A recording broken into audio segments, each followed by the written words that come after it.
Hello, everyone. Imagine being the only person in a dark school at night when suddenly footsteps echo behind you, yet no one is there. What would you do if the silence itself was hunting you? The school was a place that carried silence like a burden after the last bell rang. During the day, it was filled with chatter, footsteps, and the constant scrape of chairs, but at night it transformed into something else entirely. The janitor had worked there for years and had grown used to the stillness of the empty corridors, yet something about that silence always pressed heavily on his chest. His shift began when the teachers and students were long gone, leaving him alone with the building's creaks and sighs. The lights were dim, the air was cold, and his mop echoed across the tiled floors like the sound of someone dragging chains. Though he tried to tell himself it was nothing, he often felt the urge to glance over his shoulder. He told himself it was only nerves, the tricks of a tired mind. But the feeling never left. It was not just the silence that haunted him, but the sensation of being followed, as though invisible footsteps matched his every move. The first time he noticed it clearly, he had been cleaning the east wing of the building. That corridor was unusually long, with lockers on either side stretching endlessly into the gloom. He wheeled his cart forward, whistling a tune to keep himself company, when suddenly the echo of footsteps trailed behind him. He stopped, holding his breath, and the sound ceased at the same moment. He turned slowly, scanning the length of the corridor, but nothing moved. The lockers stood shut, the doors to classrooms were locked, and the faint hum of the old ceiling lights was the only sound. He forced a laugh, telling himself it must have been the squeak of his cartwheels.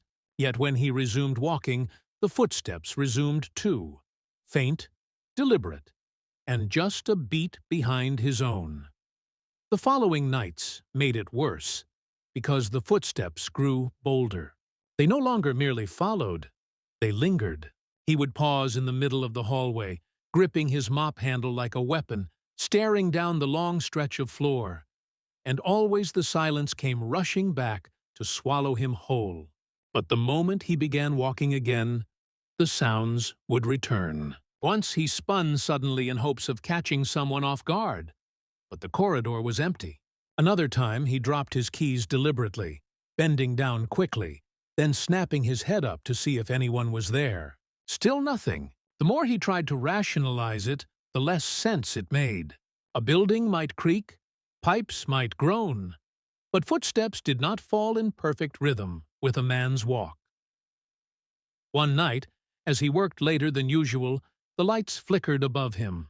The old wiring in the building had always been unreliable, but this time the flickering was almost deliberate, as though the bulbs themselves were trying to signal something.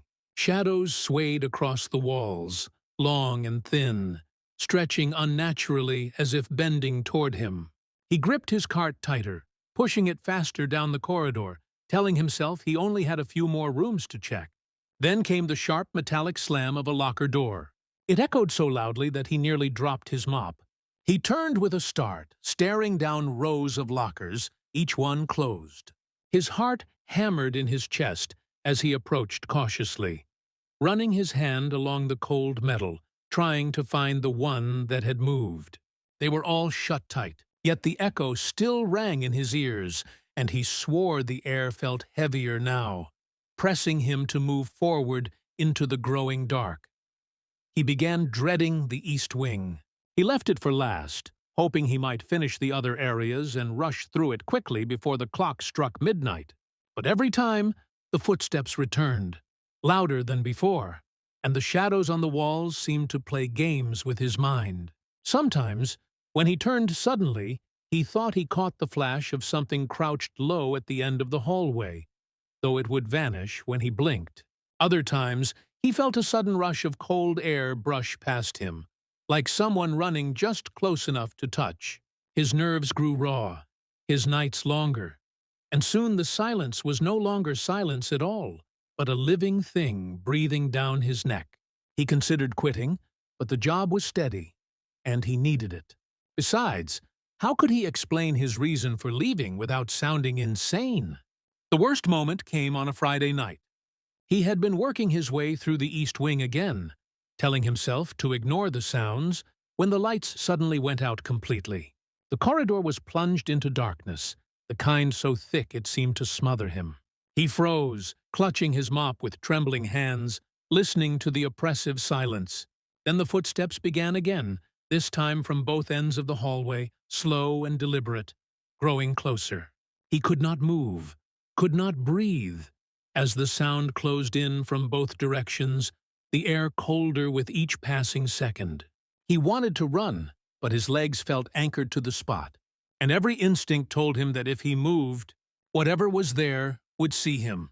At last, the lights flickered back on, buzzing faintly, and the corridor was empty once again. But something had changed.